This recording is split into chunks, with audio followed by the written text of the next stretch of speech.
On this video, I would like to look at Paul's use of the Hebrew Bible, the Old Testament, in the book of Romans, and in doing so, look at no doubt some of his rabbinic training, because Paul was trained as a rabbi under Gamliel, and I'd like to illustrate some of that in the book of Romans, just slowly looking at some different examples. As we begin the book, we have the salutation in the first 7 verses, where Paul is talking about how he is an apostle called to preach the gospel, the good news, and how it concerns Jesus, who was out of the seed of David. And my mind goes back to Isaiah 11, a branch will come forth from Jesse. And also, he was designated the Son of God mightily out of the resurrection of the dead. And this goes back to Psalm 2, I believe, where it says, "You are my son, this day have I begotten you." The psalmist in Psalm 2 is applying that to a coronated king. And Paul in Acts 13 applies that to the resurrection of Jesus Christ. So the introduction, we see some allusion to the Hebrew Bible in chapter 11 of Isaiah, and also in Psalm 2, even in this salutation. Furthermore, Paul sets forth his desire to visit Rome. He wants to come to see them, that he might impart a certain spiritual gift to them, and that the two of them might be edified, the Romans and himself, and built up together, because he feels a debtor to not only the Jew, but to the Greek. It is interesting. I think Paul's mind is back to Genesis chapter 12, verse 3. In you, all families of the earth will be blessed. And so Paul's applying that in the Evangelion, the gospel. As he moves in to talk about the power of the gospel, he said, "I'm not ashamed of it, for it's the power of God to bring salvation to everyone who believes, to the Jew first and also to the Greek." There we have Jew and Greek involved in the good news of salvation. He goes on to say, "For the righteousness of God is being revealed," literally out of faith into faith in the Greek. "Just as it is written, the just shall live out of faith," or by faith. Here, Paul is using the book of Habakkuk, and specifically chapter 2 of Habakkuk, and he's quoting from the Septuagint, and the just one will find life out of faith. It's interesting, as we look at the book of Habakkuk, Judah was really committing a lot of iniquity at that time that Habakkuk was writing to them. And he's calling upon God. Justice was being ignored, etc. And the wicked are surrounding the righteous. And justice is perverted. So he calls upon God to act. Well, he didn't expect the answer that God gave. And the way that he said, "I will act, I'm going to raise up the Chaldeans, the Babylonians," and that dreaded and feared people at the time. And of course, this is very upsetting to Habakkuk. And he said, "Oh no, God, how can you do that? Yeah, my people are bad, but don't use, how can the Babylonians judge my people?" So then, as he goes into waiting to see God's answer, he comes to tell Habakkuk that in the midst of all of this, the righteous one will live by his emunah, his faithfulness, or his faith. The Septuagint has faith. And he goes on then to talk about how he will judge the Babylonians as well in chapter 2 of Habakkuk. What is interesting is that in the midst of that, the righteous will live by faith, not understanding everything, but by faith they will find hope and be able to live, Habakkuk says. With that background, Paul then takes that verse of Habakkuk chapter 2, verse 4, and applies it to the theme of the gospel. That is, the gospel is the righteousness of God revealed out of faith into faith, meaning all the way through faith is probably what it means. As it is written, the just one will live out of faith. And just like in Habakkuk, the just had to live by faith in that very uncertain time that Judah was going to be judged by the Babylonians. What is being said here is similarly, the just person will live by faith. Faith is the theme of how life is imparted. And Paul will go on to develop that theme. It's not by works, but it's by faith in what Jesus Christ, who came to earth as God and as man, and provided a way to bring justification or divine acquittal where humans have gone away from him. And so he sets forth the fact, first of all, how all are guilty.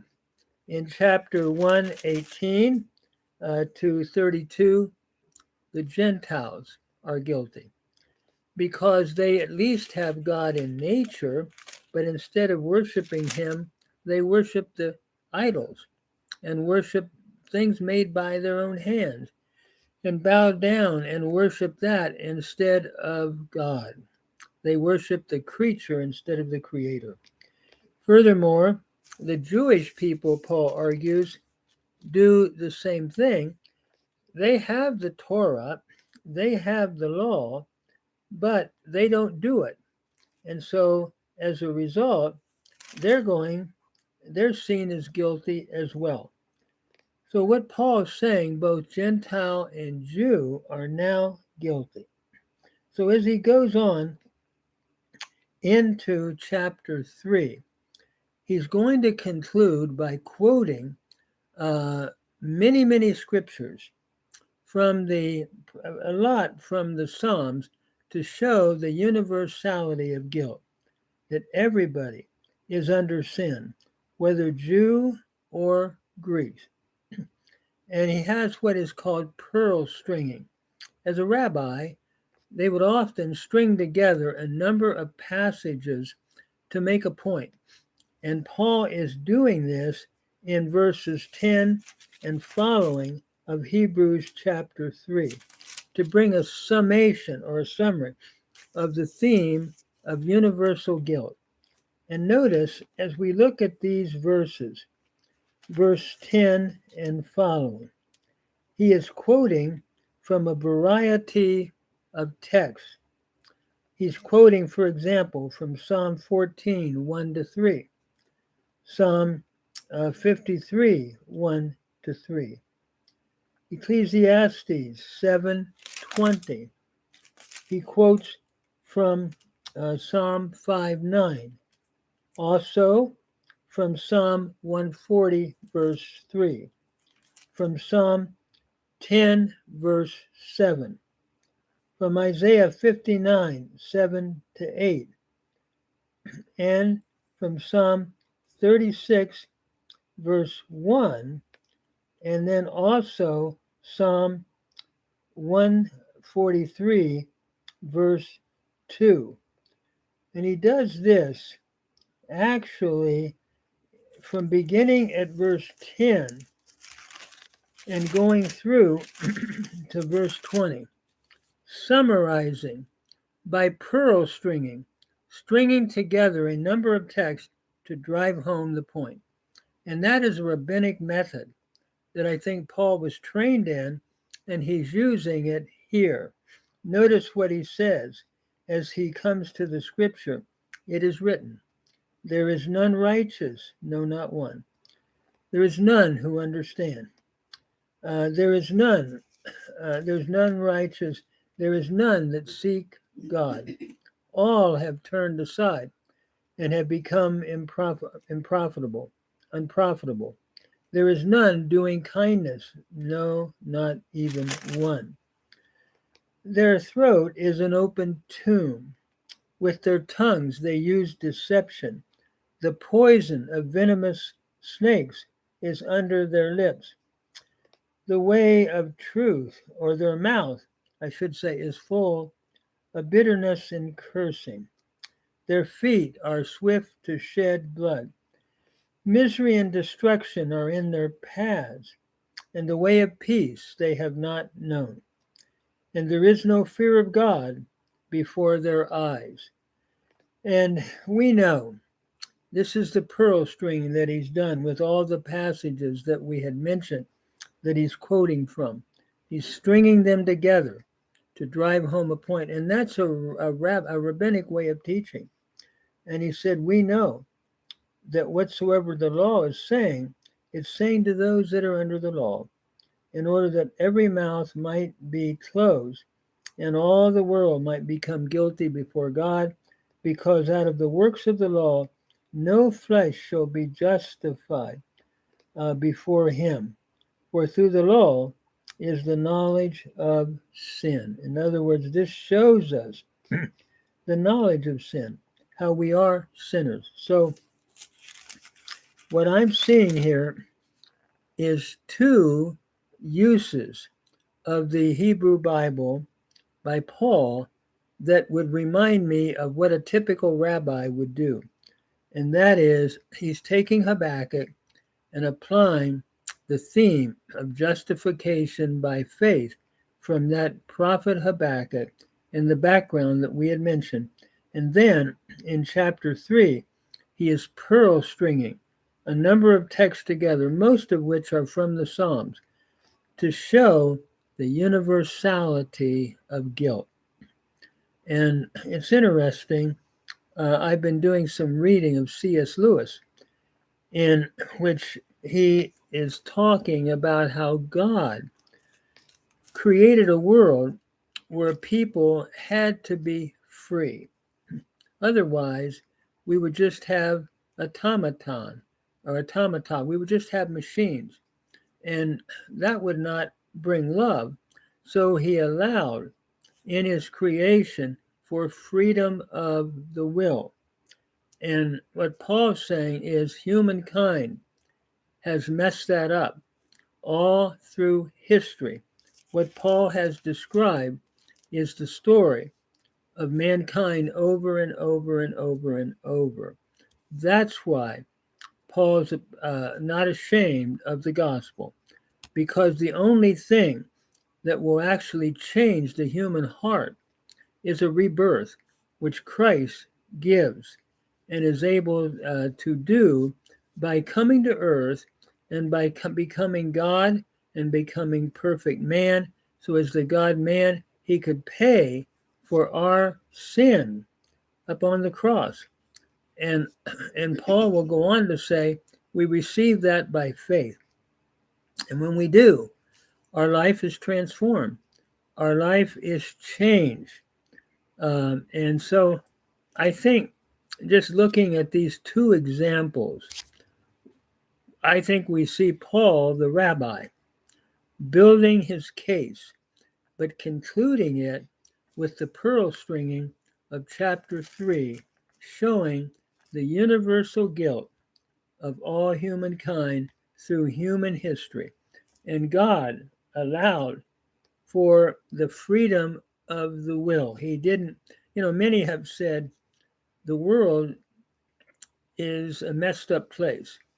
We have, how can we have a powerful God who is omnipotent, and all the evil that we see in the world through history, through time, that continues in the world? How do we see all that?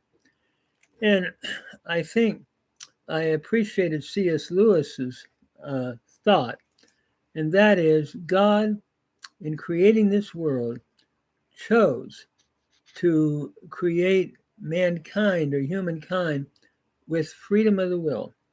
He never destroyed that. He put conscience in, which does condemn unless it's totally scarred action. But the final, can I say, condemnation of human sin is the Torah, are the scriptures, and they, Paul says, cannot be broken. And so he's building his case as a rabbi, as a Christian rabbi, quoting, pearl stringing all of these texts to make a point, to nail down a point. And I remember when I studied in the Jewish world, they talked about how rabbis would use this type of reasoning like a nail to build a point, to drive it home. And that's what Paul's doing. And so the only answer for the human predicament, he will go on to say, is what Christ has done, how he paid it all. The song goes, all to him I owe. Sin had left a crimson stain. He washed it white as snow. So as we believe by faith and receive that message of his atoning work, that he paid the debt, the penalty for all humans through his death upon the cross, we must receive it in order to have divine acquittal or divine pardon. And that will be what Paul will develop throughout the book of Romans. And I thought it would be interesting to pick up different examples where Paul will use his rabbinic training, I believe, to drive home his message. When we come to chapter 12, we're going to see his use of the Torah, of the prophets, etc., in more of a running commentary to drive home his argument. And as I look at Scripture, we see a similar type of way of thinking in the book of Hebrews. We see Paul in Galatians chapter 3 using what we might call Darash or Midrash commentary, Galatians 2, I should say. And I think we see Sod in Galatians chapter 4, that is the mystical interpretation of the text. So Paul, being trained under Gamaliel, uses a lot of his training, I believe, for the sake of the good news, the euangelion, the gospel. And it's a beautiful way that God chose Paul, the rabbi, to drive home a wonderful, systematic teaching about what the gospel is about.